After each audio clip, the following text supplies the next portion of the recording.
Françaises, Français, mes chers compatriotes, hier, l'Assemblée nationale a voté à la majorité absolue le rejet du budget de la sécurité sociale et ce faisant la censure du gouvernement de Michel Barnier. Aujourd'hui, le Premier ministre m'a remis sa démission et celle de son gouvernement et j'en ai pris acte.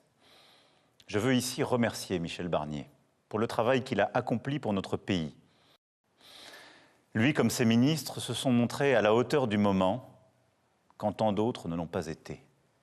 Le 9 juin dernier, je me suis adressé à vous pour annoncer la dissolution de l'Assemblée nationale. Cette décision était à mes yeux en effet inéluctable. D'abord, car le vote aux élections européennes avait donné une large avance au Rassemblement national et placé les extrêmes en tête. Ensuite, car de nombreux responsables politiques annonçaient déjà la censure pour cet automne. Cependant, je dois bien le reconnaître, cette décision n'a pas été comprise. Beaucoup me l'ont reproché et je sais beaucoup continuent de me le reprocher. C'est un fait et c'est ma responsabilité. Cependant, nul ne peut dire qu'en faisant cela, je ne vous ai pas redonné la parole. C'est pourquoi en septembre, mon choix s'est porté sur Michel Barnier, un responsable d'expérience, jusqu'alors dans l'opposition, parce qu'il était en effet susceptible de rassembler la majorité la plus large à l'Assemblée et au Sénat, de la droite républicaine au centre, en passant par les radicaux et les forces indépendantes et des territoires. J'ai laissé le Premier ministre gouverner, le Parlement légiférer, et hier donc, le gouvernement a été censuré. Et cela, malgré les concessions faites par Michel Barnier à l'ensemble des groupes parlementaires. Il a été censuré, ce qui est inédit depuis 60 ans, parce que l'extrême droite et l'extrême gauche se sont unis dans un front anti-républicain et parce que des forces qui, hier encore, gouvernaient la France ont choisi de les aider. Je sais bien que certains sont tentés de me rendre responsable de cette situation. C'est beaucoup plus confortable.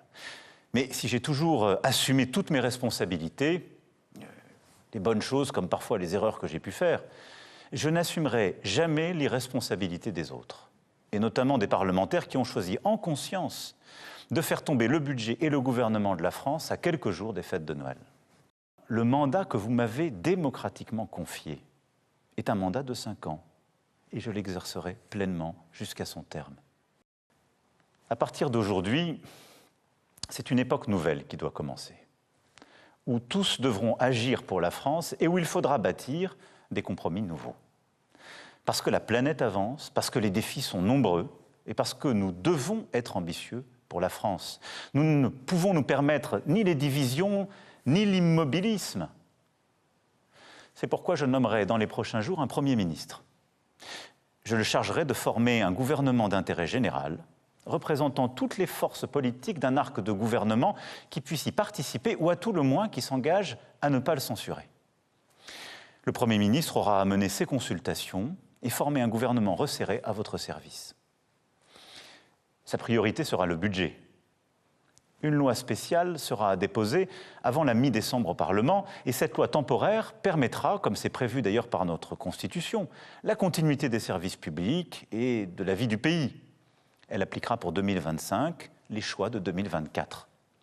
Et je compte bien qu'une majorité puisse se dégager pour l'adopter au Parlement. Je ne pourrai pas me représenter en 2027.